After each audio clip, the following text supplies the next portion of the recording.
नमस्कार, स्वागत है आपका अपनों के साथ अपनों की बात में डॉक्टर आर के भारद्वाज। किसी ने क्या खूब कहा है, प्रारब्ध पहले रचा, पीछे रचा शरीर, तुलसी चिंता क्यों करे, भजले श्री रघुवीर। हमारा जन्म हमारे प्रारब्ध के कर्मों के अनुसार होता है। हमारे माता-पिता, भाई-बहन, मित्र, शत्रु, दुख-सुख सब कुछ नियत होता है। लेकिन जब हम दुखी होते हैं, दुःख में होते हैं, कष्ट भोग रहे होते हैं, तो हमारे भाग्य को कोसते हैं, परिस्थिति को कोसते हैं, ईश्वर को भी कोसते हैं। हे ईश्वर, तैने मुझे इतना क्यों दुःख दिया? सब आनंद में हैं, लेकिन ये सब कुछ आपके प्रारब्ध के कर्मों का फल होता है। एक छोटी-सी कहानी जो आपका ईश्वर में विश्वास, आस्था और दृढ़ कर देगी।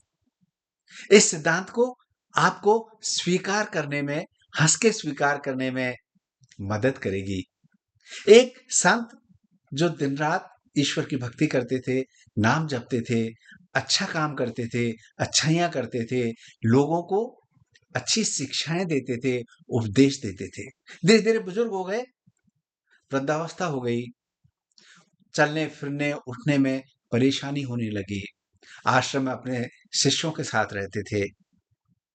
जब ज़्यादा परेशानी हुई, उठने-चलने में परेशानी हुई, तो अपने शिष्यों की सहायता से अपने दैनिक नित्य कर्म करते थे।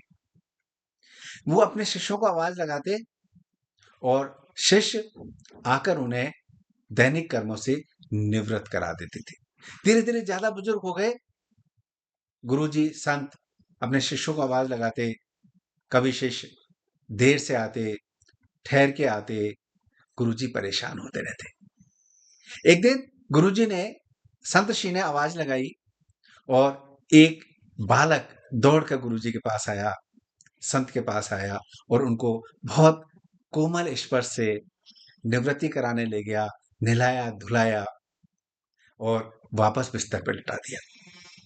ये क्रम रोज़ चलता रहा। जैसे गुरुजी आवाज़ लगाते, वो बालक दौड़कर गुरुजी के पास आता और फटाफट उनको निवृत्ति करने में सहायता करता, साथ ले जाता, स्नान आदि कराता। एक दिन गुरुजी के मन में विचार आया, मेरे शिष्य तो ऐसे नहीं हैं, पहले 3-3 4-4 आवाज़ लगाने के बाद भी काफ़ी देर के बाद आते थे। गुरुजी ने उस बालक से पूछा, हे बालक, तुम कौन हो? मेरे शिष्य तो ऐसे नहीं हैं, मेरे शिष्य तो बार-बार आवाज़ लगाने के बाद भी, 3 बार बुलाने के बाद भी 1 बार आते हैं। शिष्य बोले, संत श्री, मैं ईश्वर हूँ। मैं ईश्वर के रूप में आपके पास आया हूँ। गुरुजी रोने लगे।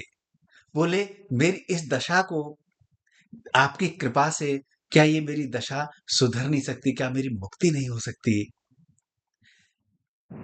शिष्य जो ईश्वर के रूप में थे, बालक रूप में थे, उन्होंने कहा, गुरुजी, आप दिन-रात मेरे नाम का जप करते हैं, तो ये आपके प्रारब्ध के जो कर्म हैं, उनको कटवाने के लिए मैं स्वयं यहाँ उपस्थित हुआ हूँ, ताकि आपके ये प्रारब्ध के कर्म कट जाएँ और आपकी मुक्ति हो जाए।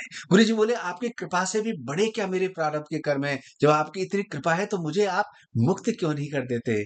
अपने धाम में साथ क्यों नहीं ले चलते?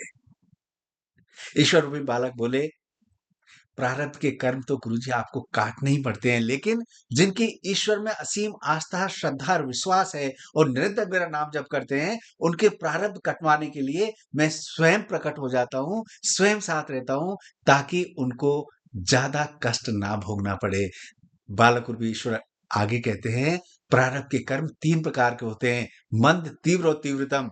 मंद मेरा नाम जप करने से कट जाते हैं और तीव्र किसी अच्छे संत की संगति में रहकर ईश्वर का नाम जप करने से कट जाते हैं, लेकिन जो तीव्रतम अ, प्रारब्ध होता है, कर्म होते हैं, वो तो भोगने ही पड़ते हैं। जो लोग मेरे नाम का स्मरण, नाम जपते हैं, पूरी श्रद्धा और विश्वास के साथ जपते हैं, उनके कर्म, प्रारब्ध के कर्मों से मुक्ति दिलाने के लिए मैं स्वयं प्रकट होता हूँ। अगर मैं आपको आपके प्रारब्ध के कर्मों से अभी मुक्ति दिला दूँगा, तो आपको वापस अगले जन्म में इन प्रारब्ध के कर्मों से मुक्त होने के लिए जन्म लेना पड़ेगा। इसलिए मैं इसी जन्म में आपको इन प्रारब्ध के कर्मों से आपके साथ रहकर जो असहनीय पीड़ा है, उसको मैं बहुत आराम से सहन करने योग्य बना देता हूँ, सहज बना देता हूँ, तो आपके आपके प्रारब्ध के कर्मों से आपको हमेशा-हमेशा के लिए मुक्ति मिल जाए। ईश्वर में आस्था, ईश्वर में विश्वास, ईश्वर का नाम जप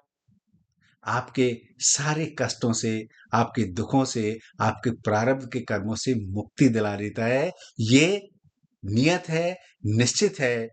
ईश्वर में विश्वास, ईश्वर का नाम जप करिए, अच्छाइयाँ करिए, अच्छे कर्म करिए।